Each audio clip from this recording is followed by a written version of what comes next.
The Forbidden Crossing. The IS Prometheus hung in the void at the very edge of human-charted space, its sleek obsidian hull reflecting distant starlight like a polished shard of midnight. This wasn't just any exploratory vessel, it was humanity's masterpiece, a testament to decades of engineering innovation and scientific breakthrough. At its heart pulsed the revolutionary Hawking drive, capable of manipulating space-time in ways that theoretical physicists had only dreamed of a generation ago. Captain Elena Reyes stood at the viewport, her dark eyes fixed on the shimmering distortion that stretched across the stars like a translucent curtain. The Galactic Barrier.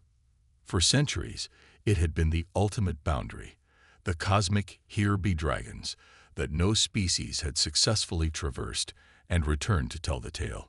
Final systems check complete, Captain, announced Dr. Takashi Yamamoto, the ship's lead physicist, his voice tight with the tension they all felt. The barrier resonance is exactly as our probes reported. If the Hawking drive calculations are correct, we have a 76.4% chance of successful penetration. Elena couldn't help but smile. Only humans would hear 23.6% chance of catastrophic failure and decide those were acceptable odds. The Hajari ambassador is hailing us again, said Communications Officer Lena Okafor, her fingers dancing across her holographic interface. That's the 5th time in the last hour. Put her through. Elena sighed, straightening her uniform. The view screen flickered to life, revealing the alien ambassador's crystalline features, facets catching light from multiple sources. Captain Reyes, the Hajari's voice was melodic but urgent. I implore you one final time to reconsider this reckless venture. The barrier has existed since before any of our civilizations achieved spaceflight. It is not merely a physical boundary, it is a warning. Elena had heard the same speech from a dozen different species during the mission's preparation. The Hajari, the Vex Collective, the Noor Confederation, all advanced spacefaring species, all absolutely terrified of the barrier. None could explain why, exactly. Just that it was forbidden, sacred, or most troubling, necessary. Ambassador, we appreciate your concern, Elena replied diplomatically, but humanity has never progressed by heeding warnings without understanding their purpose. We go not out of disrespect, but out of necessity for knowledge. Then you go to your doom, the Hajari responded, her crystalline face fracturing into what Elena had learned was an expression of deep sorrow. May whatever lies beyond have mercy on your souls. The transmission cut. Elena turned to face her bridge crew, 12 of Earth's finest, scientists, engineers, and explorers, all volunteering for a mission that might well be one way. She saw no hesitation in their eyes, only determination. Well, she said with a half-smile, I don't know about the rest of you, but I'm getting tired of being told we can't do something without being told why.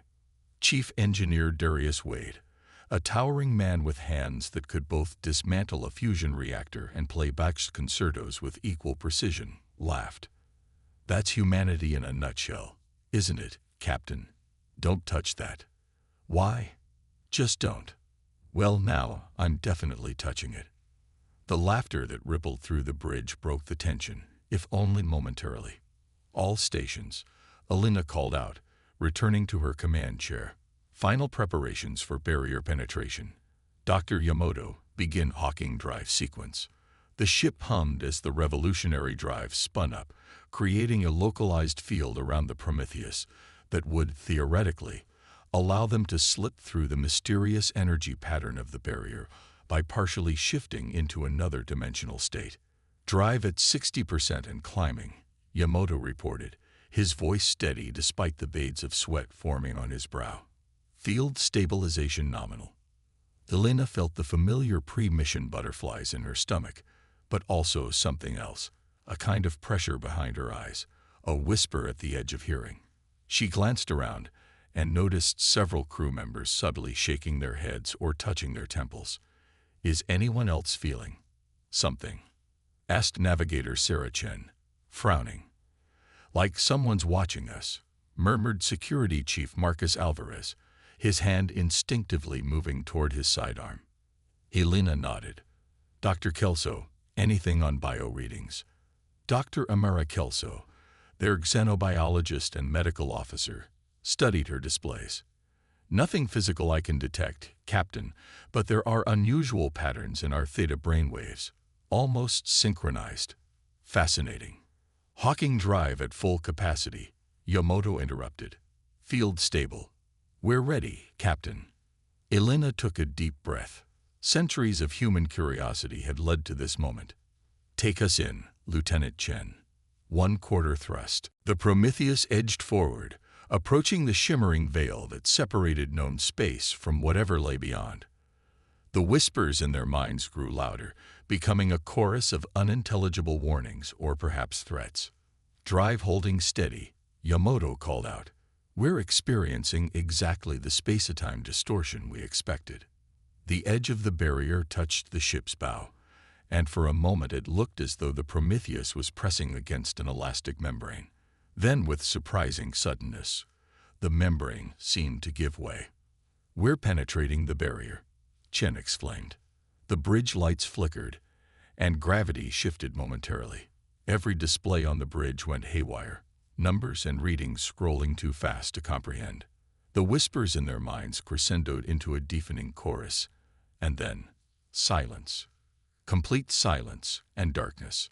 For 3 terrifying seconds, the Prometheus was without power, adrift in whatever space they had entered. Then, with a shudder that ran through the entire ship, the systems rebooted. Status report, Elena demanded, blinking against the suddenly restored lighting. All systems restoring, Chief Wade responded, checking his engineering console. Minor damage to outer hull sensors, but structural integrity remains at 94%. We're through, Chen whispered, staring at the main view screen. Elena looked up and felt her breath catch. The stars were wrong, not just in configuration, though they certainly were arranged in constellations no human had ever charted, but in color and behavior. Some pulsed with rhythms that seemed almost deliberate. Others shifted hues as they watched, bleeding from blue to violent red, and back again. Sensors are having difficulty processing what we're seeing, Science Officer Lai Xu reported. But we're definitely in a region of space with different physical properties than our own. Quantum field readings are, well, I've never seen anything like it. We did it, Elena murmured, allowing herself a moment of triumph. We're the first. Captain, Okafor called suddenly. I'm detecting a transmission. Not on any known frequency, but it's definitely artificial. Can you decode it? Working on it, but it's strange. It's not using any encryption I recognize, yet somehow I'm getting impressions from it. Okafor's brow furrowed in concentration. Curiosity. I think whoever's sending this is curious about us. Put it on speakers, whatever you've got, Elena ordered. What filled the bridge wasn't exactly sound. It was more like the concept of sound, waves of sensation that triggered their auditory cortices without actually entering through their ears. It shifted and flowed, somehow conveying emotions and abstract concepts rather than specific words. It's beautiful, Dr. Kelso whispered. Captain, Alvarez interrupted sharply. We have something on visual sensors. Distance approximately 5,000 kilometers in closing. The view screen shifted, and Elena felt her heart skip. 3 objects were moving toward them, their shapes defying easy description. They seemed to fold in on themselves, geometries that shouldn't be possible in 3-dimensional space, glowing with an inner light that pulsed in time with the transmission they were receiving. Are they ships? Elena asked. Unknown, Lai replied. They're approximately the size of our shuttlecraft, but their composition, the sensors can't make sense of it. It's as if they're partially phased into another dimension. They're accelerating, Alvarez warned. Intercept in 3 minutes. Elena made a quick decision. No defensive measures. Not yet. Let's not start humanity's first contact beyond the barrier with hostility. Okafor, keep broadcasting our standard greeting package on all frequencies. The entities continued their approach, their impossible shapes seeming to unfold and refold as they moved. The transmission changed, becoming more urgent, more complex. "I'm getting. I think they're asking who we are," Okafor said hesitantly. "Not in words, but the intent is clear." "Captain," Chen interrupted, "there's something else out here. Something big." The view screen shifted again, and there it was. A massive structure floating in the void, perhaps 20,000 kilometers distant. It was clearly artificial, a vast geometric construct of interconnected rings and spheres that dwarfed the Prometheus by orders of magnitude. A station, Elena wondered aloud. Or a ship. "Whatever it is, it's ancient," Lai said, analyzing the sensor data. "I'm detecting surface weathering consistent with exposure to space for at least several million years." The approaching entities suddenly accelerated dramatically, positioning themselves in a triangle formation around the Prometheus. "They're scanning us," Wade reported. "I can feel it in the ship's systems. It's like they're touching the Prometheus's mind." The sensation in their own minds intensified, not painful, but overwhelming. Images flashed through Elena's consciousness, Earth, but seen from impossible angles. Human history compressed into fractions of seconds. The long journey to the stars. The wars of unification. The first contact with the Hejari. And questions, so many questions, pressing against her thoughts. Dr. Kelso gasped. "They're in our minds. Not invasively, but they're trying to understand." The entities pulsed brighter, and suddenly the Prometheus shuddered as an invisible force took hold of it. "We're being pulled toward the station," Chen reported, fighting with her controls. Thrusters not responding. "Let them take us," Elena decided after a moment's consideration. "All hands, prepare for possible boarding. First contact protocols are in effect." As they drew closer to the massive ancient structure, details became clearer. What they had thought were solid components were actually intricate lattices of unknown materials. Some sections appeared damaged, great tears in the structure revealing dark interiors. "It's abandoned," Elena realized. "Or dormant.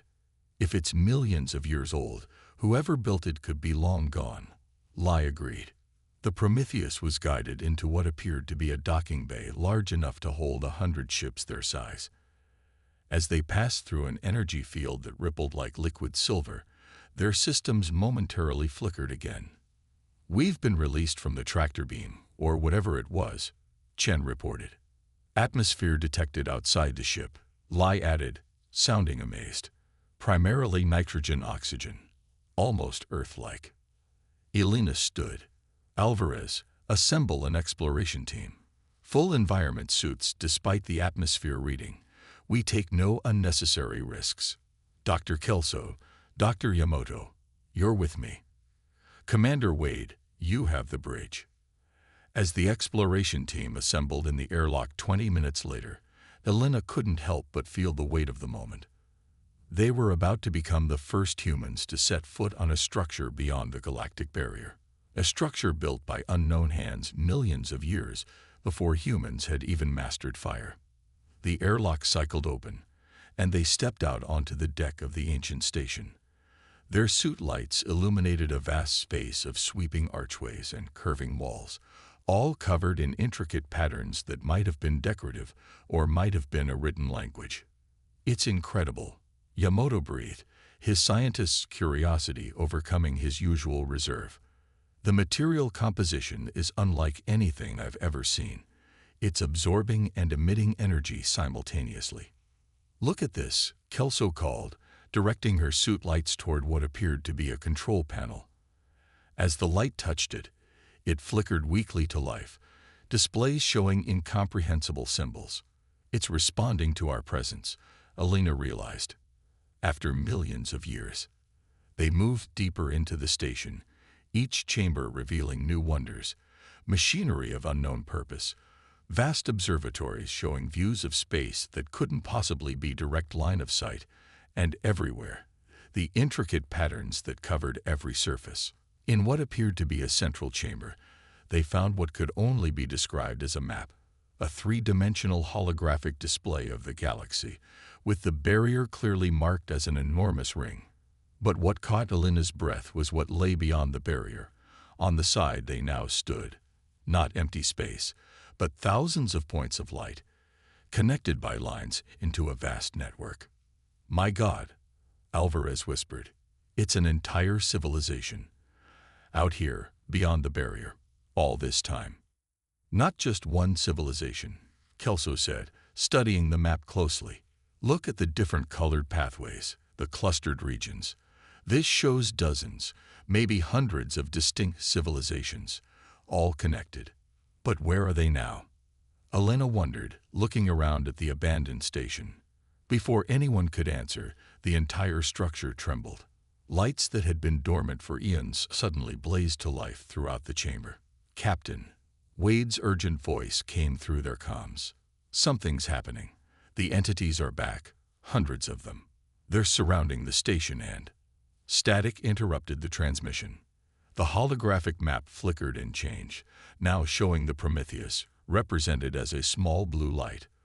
Around it, red points clustered, moving with purpose. "We need to get back to the ship," Alina ordered, but as they turned to retrace their steps, the doorway they had entered through sealed itself with a liquid-like motion. From the walls themselves, a new entity emerged, not like the ones they had seen in space, but a humanoid figure formed from the same flowing, impossible geometry. It regarded them silently for a long moment, then raised what might have been a hand. In their minds, a single concept imprinted itself with crystal clarity. "Tres Passers, what lies beyond?" The word Tres Passers resonated in Alina's mind with such force that she staggered back, her hand instinctively reaching for the sidearm at her hip. Around her, the rest of the exploration team had similar reactions.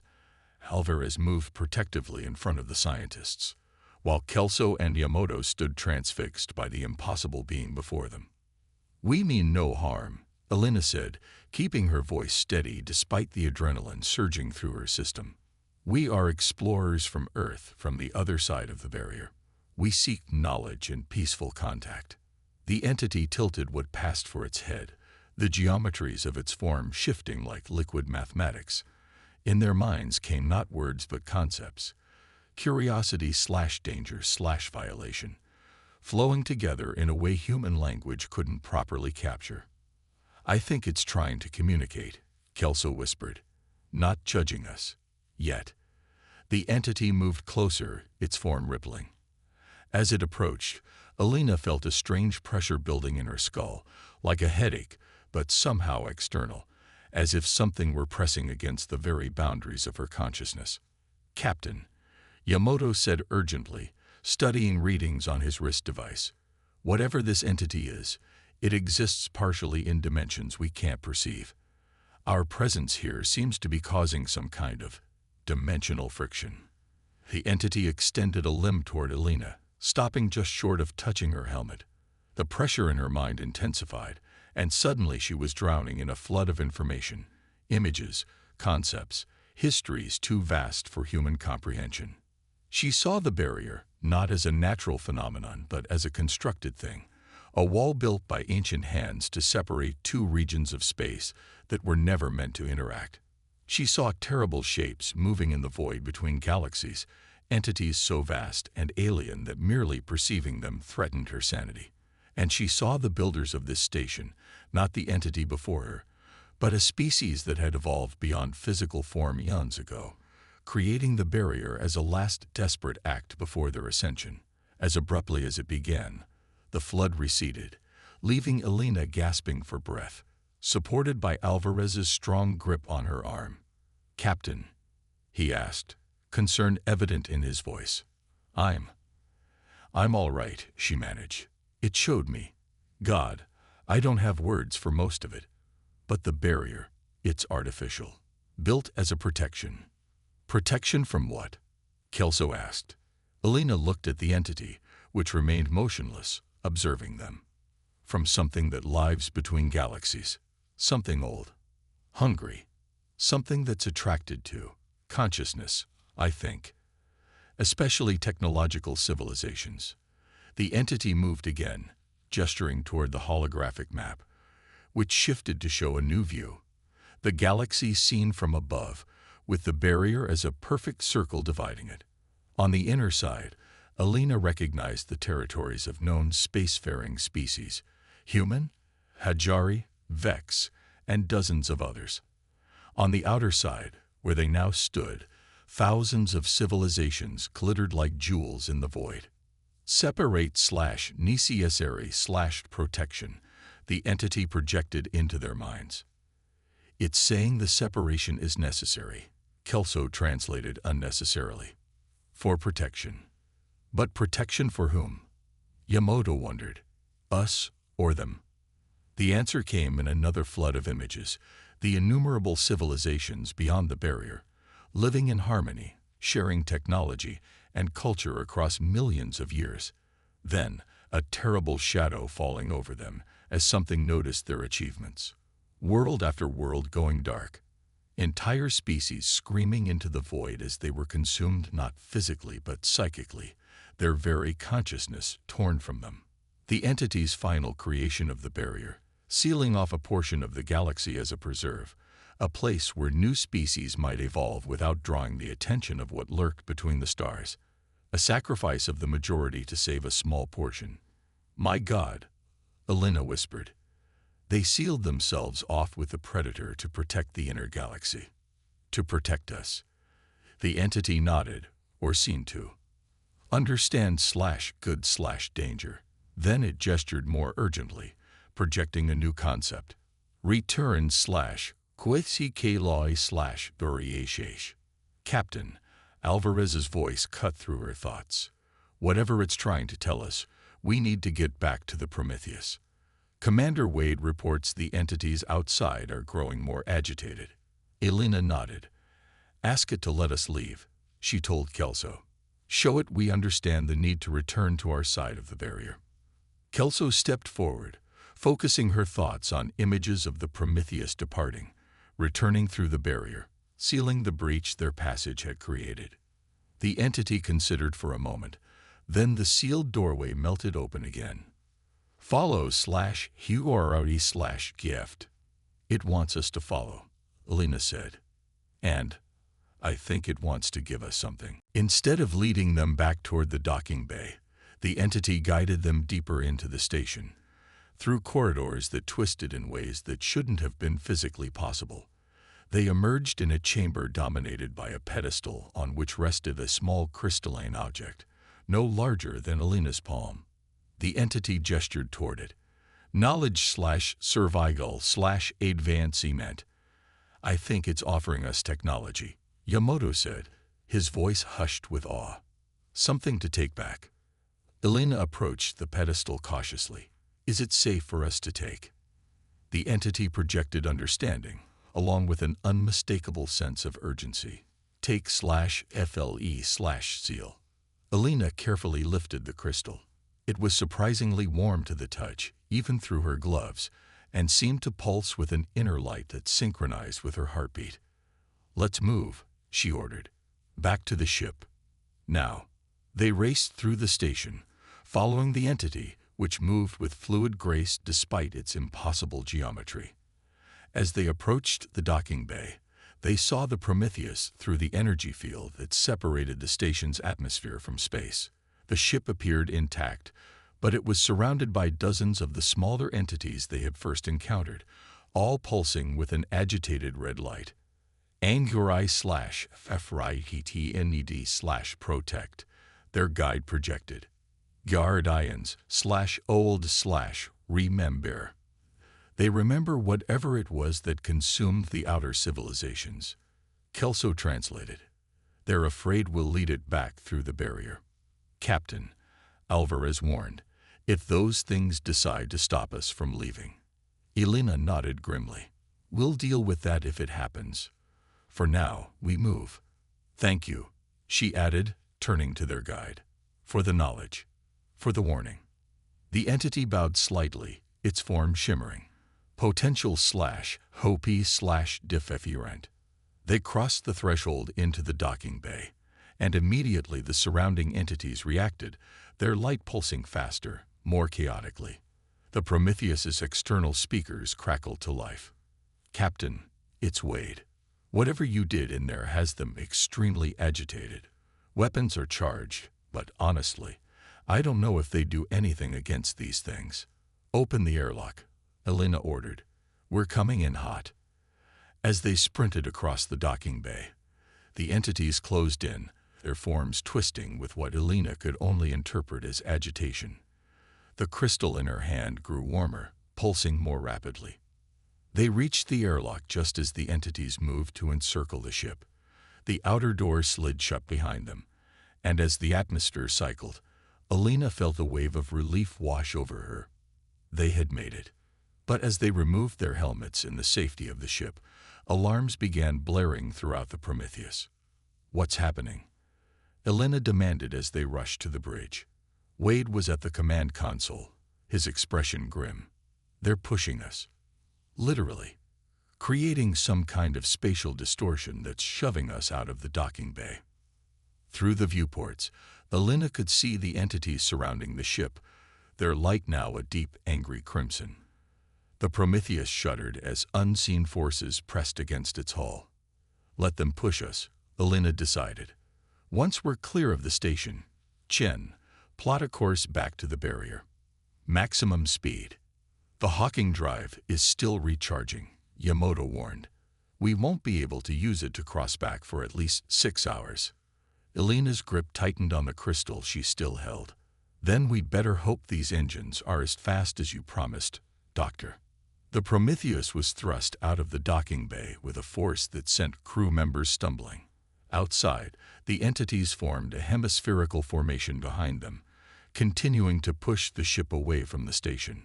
"They're hurting us," Elena realized. Back toward the barrier.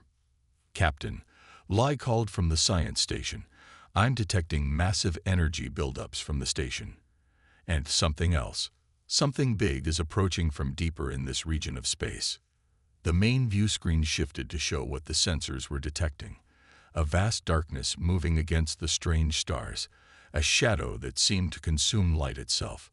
"What the hell is that?" Alvarez whispered. Elena felt cold dread settle in her stomach. I think it's what they were protecting us from. It's noticed us. Our crossing must have attracted its attention. We need to move. Now," Wade urged, his hands flying over the engineering console. "I can give you 120% on the conventional drives. But that's it." "Do it," Elena ordered. "Chen, get us to that barrier as fast as you can." The Prometheus surged forward, its engines straining as they pushed to speeds the ship had never been designed to maintain for long periods. Behind them, the entities continued their pursuit, still pushing, still urging them toward the barrier. "The barrier is 3 million kilometers ahead," Chen reported. "At current speed, we'll reach it in approximately 40 minutes. The Hawking drive needs 5 more hours," Yamato added grimly. Elena studied the crystal in her hand, which now pulsed in a complex rhythm. "Dr. Yamato, could this help us?" The entity called it knowledge. Yamato carefully took the crystal, connecting it to his analysis equipment. His eyes widened as data flowed across his screen. This is incredible. It's some kind of compressed data storage, but using quantum states I've never seen before. It contains, my God, I think it contains their understanding of dimensional physics, far beyond anything we've achieved. Can it help us cross the barrier without the Hawking drive?" Elena pressed. Yamato studied the data, his expression shifting from wonder to concentration. "Maybe. If I'm interpreting this correctly, they use a completely different approach to dimensional transition. Instead of forcing a passage like our drive does, it's hard to explain, but they essentially make themselves compatible with the transition. They become able to pass through naturally. Can we modify our systems to do that?" Yamato hesitated. "Theoretically, but we'd need to reconfigure the entire ship's energy distribution. And even then..." "Do it," Elena said firmly. "Whatever it takes." For the next 30 minutes, as the Prometheus raced toward the barrier, with the entities still in pursuit and the vast darkness gaining on them from behind. Yamato worked feverishly with the engineering team to implement what he was learning from the crystal. "Captain," Lai called suddenly, "I'm detecting energy signatures from the barrier. It's responding to the approaching entity, strengthening itself." Elena nodded grimly. "It knows what's coming. It's doing what it was designed to do. Keep that thing contained with the outer civilizations." 10 minutes to barrier contact, Chen reported. "Modifications complete," Yamato announced, his voice strained with exhaustion. "But Captain, I must warn you, this is completely untested. The theory is sound. But it's our only chance." Elena finished for him. "Implement it."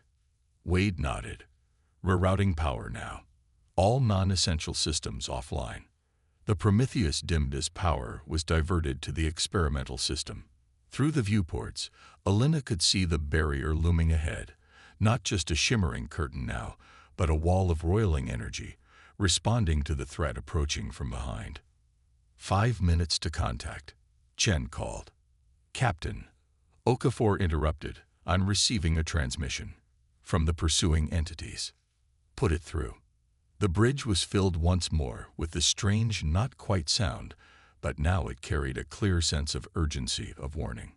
"Hirori/danger/coming. They're trying to help us escape," Kelso realized. "They've recognized we're different." Elena turned to Yamato. "What did the entity on the station mean when it projected different to us?" Yamato looked up from his calculations. "I've been thinking about that. All the civilizations beyond the barrier have been there for millions of years. They're ancient, evolved, stable. But humans, we're young, chaotic, unpredictable. Maybe that's why they're helping us. Maybe we represent something new." 2 minutes to contact, Chen announced tensely. "The entity is accelerating," Lai warned. "It will reach us just as we hit the barrier." Elena made a decision. "All power to Yamato's modifications. Everything we've got." The Prometheus shuddered as its power systems were pushed beyond their design limits. The crystal in Yamato's equipment pulsed faster, brighter, seeming to draw energy from somewhere else. "Barrier contact in 30 seconds, Chen reported, her knuckles white on her controls. Through the viewport, Elena could see the darkness approaching. Not a solid thing, but an absence, a void that moved with purpose and hunger. 10 seconds. The pursuing entities suddenly accelerated, clustering around the Prometheus in a protective formation. Their light changed, synchronizing with the crystal's pulse. "They're helping us," Yamato realized. "They're synchronizing with our modifications, amplifying the effect." The barrier loomed ahead, a wall of energy that seemed both solid and immaterial at once. Behind them, the darkness reached out, tendrils of nothingness grasping for the ship. Contact.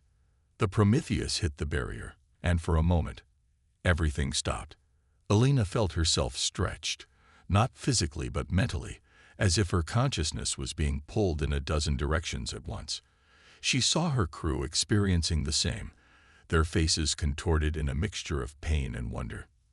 Then, with a flash of light that seared itself into her retinas, they were through. The stars returned to their familiar patterns. The strange pressure on her mind lifted. Behind them, the barrier sealed itself with a surge of energy that their sensors could barely measure. We made it," Chen gasped, looking at her navigation display. "We're back in our galaxy." "The entities?" Elena asked. "Gone," Lai confirmed. "They remained on the other side. But the crystal had changed, its structure stabilizing, its pulse now a steady, gentle rhythm." "It's still intact," Yamato said, wonder in his voice. "And the data, it's all still there. Everything they knew about dimensional physics, about energy manipulation. Technology centuries beyond our own." Elena nodded slowly, staring at the view screen where the barrier once again appeared as merely a shimmering curtain against the stars. "Then we bring it home. We study it. We learn. But we also warn the others. About what lies beyond?" Alvarez asked. About why the barrier exists, Alina clarified. About the sacrifice those civilizations made to protect this side of the galaxy. We owe them that much. As the Prometheus turned toward Earth, Alina couldn't help but wonder what would come of their discovery. The crystal contained knowledge that could revolutionize human technology, potentially advancing their development by centuries. But it also carried a warning about the dangers that lurked between the stars, and the importance of understanding why some boundaries existed. Humanity had broken through the galactic barrier and returned, the first species in known history to do so. They had faced the unknown and survived, bringing back knowledge that would change everything.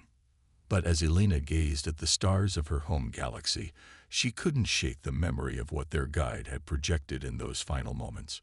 Potential/ho-pb/different. Different.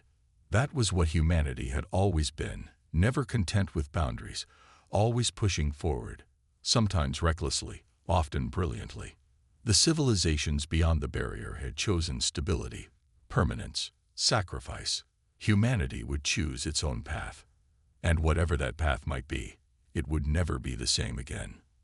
As the Prometheus accelerated toward home, Alina placed the crystal in a secure container. Its steady pulse seemed almost like a heartbeat, a message from one civilization to another, bridging the unbridgeable gap between what was and what could be. The galactic barrier had been breached. The unknown had been faced. And humanity had proven, once again, that no boundary, physical, technological, or cosmic, could contain their relentless drive to explore, to understand, and to evolve. Set course for Earth, Alina ordered, a smile tugging at her lips despite her exhaustion. Let's go tell them what we found.